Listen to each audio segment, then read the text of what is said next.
en articulación con las universidades. Les agradezco muchísimo y les cedo el paso al ingeniero Q, que tiene a su cargo esta primera parte de la presentación.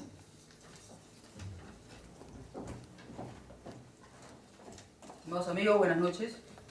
Efectivamente, como ya mencionó la doctora Carlos San Marqué, la idea de este seminario internacional es seguir fomentando la ciencia, la tecnología, la innovación como pilares para el desarrollo del país y, ¿por qué no?, contribuir al desarrollo de toda la ciudadanía, de todo el país. Vamos a, como también mencionó, vamos a empezar por la segunda parte del programa, cómo desarrollar negocios en ciencia, tecnología e innovación. Para esta primera etapa vamos a invitar a la mesa al doctor Modesto Montoya, para quien le pediría por favor un caluroso aplauso.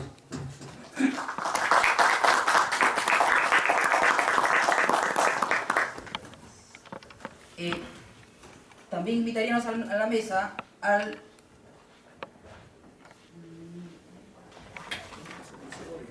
a José Luis Segovia del CONCITEC.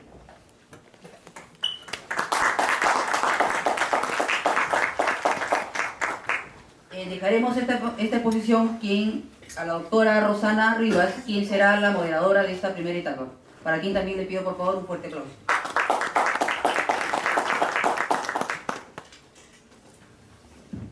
Muy bien, ante todo es un honor, una gran satisfacción compartir un momento valioso en este seminario internacional Universidad de Empresa Estado, Trilogía para el Desarrollo. Verán a través de las presentaciones que van a continuar una aproximación global, local y científica al tema de la innovación aplicada al desarrollo. La academia y la empresa en una mirada común. Vamos a invitar en esta sesión al ingeniero José Luis Segovia para iniciar la exposición. Perdón, me parece que es Modesto, ¿no? El doctor Modesto Montoya, ¿qué me parece? Bueno, yo entendía que éramos comentarista de una exposición, pero no sé cómo lo organizado ustedes. Está bien. Acá tengo yo la presentación del tema 1 con el doctor Modesto Montoya. Bueno. Importancia de inversión extranjera. Sí, sí, sí.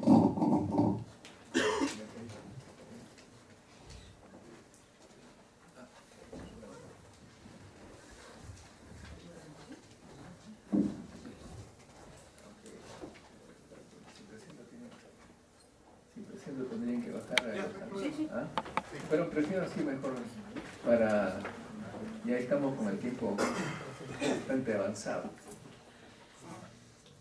Bien, el título de la presentación que me ha asignado Carol es la importancia de la inversión extranjera y transferencia tecnológica. Bueno, creo que nadie va a dudar de su importancia, pero entre importancia puede haber varios grados de ello. En primer lugar, ¿qué tipo de inversión extranjera? ¿En qué se está invirtiendo? Y si hay transferencias tecnológicas. Creo que cuando uno menciona esas palabras, la gente entiende cosas diferentes dependiendo de su experiencia, de su cultura y, por supuesto, de sus intereses, ¿no? Por ejemplo, si nosotros hablamos de transferencia tecnológica, cuando uno le pregunta a un empresario qué entiende por ello, él dice se trata de comprar tecnología. Y cuando se refiere a la compra de tecnología, señala generalmente una laptop, ¿no? Y la tecnología se compra, dice, ¿no? Y eso significa que el 90% de los empresarios, tienen una diferente opinión que aquellos que son estudiosos del tema nos han explicado, ¿no? Porque en primer lugar, ¿qué significa tecnología? Para ver transferencia de tecnología tenemos que definir qué cosa es tecnología. ¿Es acaso tecnología una laptop, una cámara digital o un equipo científico de laboratorio? ¿Eso es tecnología? Si nosotros vemos en los diccionarios, simplemente del Wikipedia, ponen Wikipedia y ponen tecnología y sale que tecnología es un conjunto de conocimientos ordenados, ¿no? Que nos permiten hacer cosas, productos y bienes y servicios. Es decir, no es la laptop, sino la tecnología, es todo el conocimiento que permite hacer esa laptop. Conocimientos y por supuesto también los medios para ello. Si uno entiende de esa manera, transferencia de tecnología tendría que ser todo un proceso mediante el cual un conjunto de personas, Perú por ejemplo, como país, va a recibir el conocimiento para que luego de la transferencia ya se ponga a hacer laptops. ¿Se imaginan ustedes a la Samsung que nos capacite a los peruanos a hacer lo mismo que ellos hacen? Inmediatamente tendríamos nosotros que ser la competencia de ellos, ¿no es cierto? ¿A alguien se le ocurre formar a su competencia? A mí me parece que no sería muy inteligente. ¿Se imaginan ustedes que la empresa Coca-Cola nos diera su fórmula mágica que dicen que es su secreto? Que nos estaría mostrando cómo se hace la Coca-Cola, que no está patentada la fórmula. Lo podríamos hacer, evidentemente, Coca-Cola, de modo que estaría esa transferencia tecnológica por parte del transferente sería un suicidio, y por parte del receptor pues sería realmente un regalo de Dios. De modo que transferencia tecnológica es un término que deberíamos entenderlo nosotros muy parcialmente cuando se trata de empresas extranjeras. Las empresas extranjeras veo muy difícil que nos hagan una transferencia tecnológica. ¿Qué cosas hacen entonces? Y tiene que ver esto con la inversión extranjera. Yo me acuerdo que cuando el primer ministro Kuczynski, PPK, fue invitado al Hotel Marriott, acá cerca, por esta revista famosa The Economist, para hablar sobre transferencia de inversión. Me encontraba en el público y le hice una pregunta muy sencilla, ¿no? Porque mucho se hablaba en ese momento de que había miles de millones de dólares que se invertían en minería, ¿no? Y le pregunté al PPK cuánto de esos miles de millones de dólares en porcentaje eran usados para comprar equipamiento de esas empresas extranjeras y de otras que producen, y cuánto en consultoría y cuánto se invertía en mano de obra, personal y cosas del Perú. Y básicamente era el 10% lo que quedaba acá. O sea que esa inversión extranjera era una inversión extranjera en el extranjero básicamente, ¿no? Y de allí se me ocurrió preguntarle si nosotros éramos, el Perú era un país minero o un país de minas. Me dijo que es un país minero.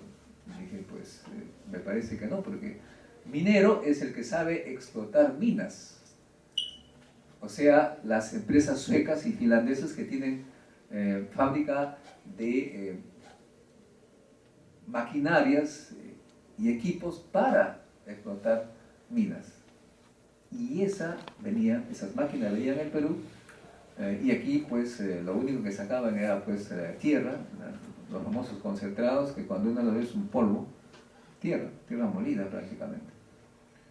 De modo que la transferencia de tecnología hay que tener cuidado, porque nuestros gobernantes suelen decir eso, ¿no? Necesitamos inversión extranjera, bienvenida, por supuesto, bienvenida, pero de ahí a que nos digan, como lo hizo el ministro de Economía hace una semana, lo dijo y salió en gestión, que la inversión extranjera directa conlleva también transferencia de tecnología. Probablemente haya algo pequeño, pero grosso modo no es transferencia tecnológica, básicamente es transferencia, es venta de productos tecnológicos. Y esto me lleva a otro punto. Cuando en el año 1975, que llegué a hacer mis estudios en Francia, me gustaba pasear por el campo, porque soy de origen campesino, y vi pues que había unas tremendas terrenos planos allí, de trigo, con una máquina solitaria y que avanzaba lentamente. Adentro había un caballero que estaba muy bien instalado, música clásica, aire acondicionado, y esta máquina avanzaba y segaba el trigo, separaba la paja que daba el trigo, empaquetaba la paja y los iba colocando al borde de la carretera, y también los sacos, los costales, como le llamamos acá, de trigo también iban siendo colocados por esta máquina al borde del camino para que un camión con una pala mecánica se lo pusiera y se lo llevara. Entonces me llamó mucho la atención, porque acá eso nunca había visto, y como soy curioso de esa época y medio periodista, me acerqué a este conductor y le pregunté que si esto cómo había cambiado, que dónde están sus demás compañeros que antes había pues por centenares trabajando. Me dijo, bueno, ellos ahora están, la mayoría están trabajando en varias empresas que precisamente construyen esta máquina. O sea, los antiguos campesinos estaban en la fábrica de computadoras, de llantas, de maquinaria, de industria metalmecánica compleja, robotizada. Ahí estaban los antiguos campesinos. Y él quedaba allí, ganaba bien, y sus amigos también estaban empleados. Cuando eso ocurre en el Perú, cuando se compra esa máquina, estamos contribuyendo para que ese campesino viva cada vez mejor. Pero ¿qué pasa con nuestros hermanos campesinos que están en el Perú? ¿Se van a hacer maquinarias o computadoras? ¿A dónde se van? Se van a la mendicidad. Lo mismo ha ocurrido en la minería. Yo mismo tengo la suerte de ser de un pueblo minero, Salpo, Cusco La Libertad, donde trabajó la Northern, sacó bastante oro, mucha riqueza en esa época. Se dilapidó el dinero en ese lugar, y cuando se fue quedó en la miseria más absoluta. Pero los mineros que quedaron artesanales, me acuerdo que había muchos mineros artesanales, e incluso nosotros de la escuelita de vez en cuando nos llevaban para cargar algunos sacos de minerales, entre 4 me acuerdo llevábamos a un camión, y nos daban 20 centavos que nos servía para comprar un sándwich de queso, ¿no? Bueno, ahora hay una tremenda maquinaria que hacen eso de forma automática, hay tremendos camiones de 3 ejes, 4 ejes que se llevan el mineral, y los centenares de mineros que antes estaban allí simplemente están vendidos. Lo mismo ocurre con los arrieros, que habían arrieros con sus caballos, sus burros, que desplazaban las cosas, y eran amigos nuestros, iban hasta la costa, nos llevaban y nosotros le dábamos cosas para que se llevaran. Todas esas familias han quedado simplemente en la más absoluta pobreza, son parte de la pobreza extrema. ¿Debido a qué? Porque hubo, según los empresarios, transferencia tecnológica. Si lo entendemos así, obviamente, pues no estoy de acuerdo con esa transferencia tecnológica, porque permite que un grupo pequeño de personas pues elimine lo que le llaman los costos fijos, porque las personas ahora se llaman costos fijos, y ellos acumulan mayor riqueza, porque no pagan derechos y todo lo que nosotros sabemos, acumulan más riquezas, y el Perú está cada vez más desigual. Esa transferencia tecnológica realmente no es muy extraordinaria, según me entiendo. Pero ¿qué transferencia tecnológica nos interesaría? Eso sí. Nos interesaría, por ejemplo, que vinieran a invertir en los laboratorios de la Universidad Cayetano Heredia para sacar nuevos productos, ¿no? Tenemos el problema concretísimo de la maca, que está siendo investigada por el doctor Gustavo González y su equipo, que estuvo este domingo en el programa cienciaperú.tv, en Radio San Borja que tenemos, y nos explicó que tiene una patente en el extranjero, en Estados Unidos, acá tiene más dificultades. Desearíamos que haya inversión en esta universidad que tiene una serie de productos médicos que no salen porque falta inversión para llevarlo al estado de, digamos, de ser farmacéuticos aceptados por la comunidad y vendidos en las farmacias. Cuando tengo el honor de ser invitado por esta universidad, por la Cayetano Heredia, a los famosos CADI, que ahora no se llaman CADI, no se llaman épicas, he podido preguntarle a los investigadores que investigan una serie de medicamentos, y digo, ¿por qué no llevan esto hasta la situación de ser comercial? Y siempre me dan la respuesta, que es la misma: falta inversión. ¿Por qué no invierten allí? ¿Por qué no hay esa inversión? En lugar de estar dando este tipo de situación que nos condenan al desempleo. Creo que esa inversión que nosotros necesitamos tiene que ver con la explotación del conocimiento que se ha creado en el Perú. Y ahí desafortunadamente tenemos un problema, porque las empresas internacionales en Estados Unidos, en Francia o en China se agolpan, se aglomeran alrededor de los centros de estudios superiores, de las universidades. Por decir, alrededor del MIT, las empresas internacionales pagan millonadas, como se dice, para estar lo más cerca posible del MIT. Y sus ingenieros de estas empresas pues tienen como rol entrar al MIT, convencer a los profesores para que hagan investigaciones en temas que a ellos les interesan y hacer jugosos contratos tecnológicos, y todo el mundo gana, tanto la empresa como la universidad. Eso no lo vemos acá. ¿Por qué razón? Creo yo que hay un problema muy simple, de que nuestras universidades no tienen una característica de investigadoras. He podido analizar los reglamentos de evaluación de los profesores, de los docentes, de las universidades estatales, sobre todo de las universidades estatales, en la que de 100 puntos solamente 10 están dedicadas a publicaciones, y las publicaciones son consideradas aquellas que pueden ser incluso en revistas de la propia facultad, de modo que para cumplir los 10 puntos hacen una revista en la facultad, ellos mismos se califican y publican y ya está, esos 10 puntitos. De modo que son universidades que no inspiran confianza. Si yo fuese un gran empresario con mucho dinero internacional, digamos, y quisiera invertir en conocimiento, efectivamente tendría muchas dudas para invertir en unas instituciones que no tienen siquiera como reglamento el incentivo, digamos, el apoyo a todos los que se dedican a la investigación.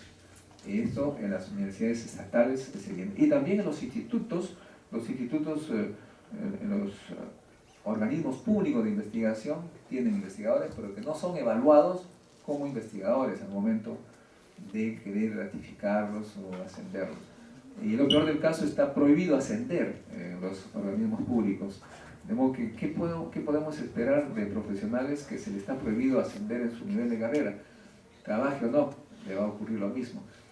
Los empresarios privados creo que tendrían muchas dudas en invertir, y creo que esa es la razón por la cual no hay inversión extranjera en el conocimiento. Hay, por supuesto, en minas, hay, por supuesto, lo más para mí humillante, si se puede decir así, incluso inversión extranjera en supermercados, como si que ni siquiera fuésemos capaces de organizar nuestras ventas de nuestros productos nacionales. Eso ya es el colmo, me parece a mí. Creo que tenemos que cambiar la naturaleza de las universidades, y qué pena que no esté acá el congresista Mesías, que es uno de los responsables, porque tiene en su cartera, supongo, proyectos. Tenemos que cambiar la naturaleza de la universidad, de los institutos. Tenemos nosotros una propuesta muy conocida ya, que es la carrera del investigador, para no pelearnos con los investigadores, con los profesores ya trabajando. No vamos a decirle, mira, si tú no investigas debes salir, porque sería un problema social, sino la propuesta es crear una carrera del investigador paralela a la que ingresen gente de muy alta calidad, comprobada capacidad de publicar y patentar, y que permanezcan mientras sigan publicando y patentando. Esa es la propuesta que hemos hecho ya hace muchísimo tiempo. La Universidad Cayetano Heredia la adoptó parcialmente con esta repatriación de talentos, pero creemos que debe hacerse también en el Estado. Y allí José Luis Segovia, que está en el Concitec en políticas de ciencia y tecnología, tendría mucho que decir al respecto. Para finalizar, debo decirles pues que el Perú en este momento en el Perú se está viviendo un crecimiento económico, pero falta creatividad. El presidente Ollanta Humala y el ministro de Economía señala que va a haber mucho más plata en ciencia y tecnología. Y creemos nosotros que la plata no es suficiente, se requiere políticas, se requiere normas. Los profesores universitarios del Estado se les ha triplicado el sueldo, de 2.000 soles que ganaban, ahora ganan 7.000 los principales. Pero no ha habido ningún cambio en la producción científica, ni de patentes ni de publicaciones. Es como si no hubiera pasado nada. Creo que demuestra que nuestras tesis son válidas, no se necesita plata, es necesario, pero necesita normas. También sabemos que hay 1.700 millones de soles embalsados en el Banco de la Nación porque no se usan en ciencia y tecnología destinadas a la ciencia y tecnología de las universidades estatales. Y se le pone a las universidades estatales como irresponsables. Creo que no es así, porque las normas también señalan que esa plata puede ser usada para comprar equipos o para construir edificios. Da la impresión que esas normas la hubieran elaborado la Graña y Montero y la IBM, ¿no? Y eso me parece, pero no, los investigadores no han tenido nada que ver, porque no se puede usar esos recursos ni para incorporar nuevos investigadores, ni para elevar las remuneraciones, es decir, no hay incentivo a la investigación. De modo que deberíamos nosotros, aquellos que estamos interesados en el país, para que sea científico y tecnológico, exigir a nuestras autoridades que no nos tomen como niños, que no nos digan como esos niños que sus padres se fueron y cuando le piden explicación a los padres qué estás haciendo por tus hijos, dicen, no, yo le pago la pensión.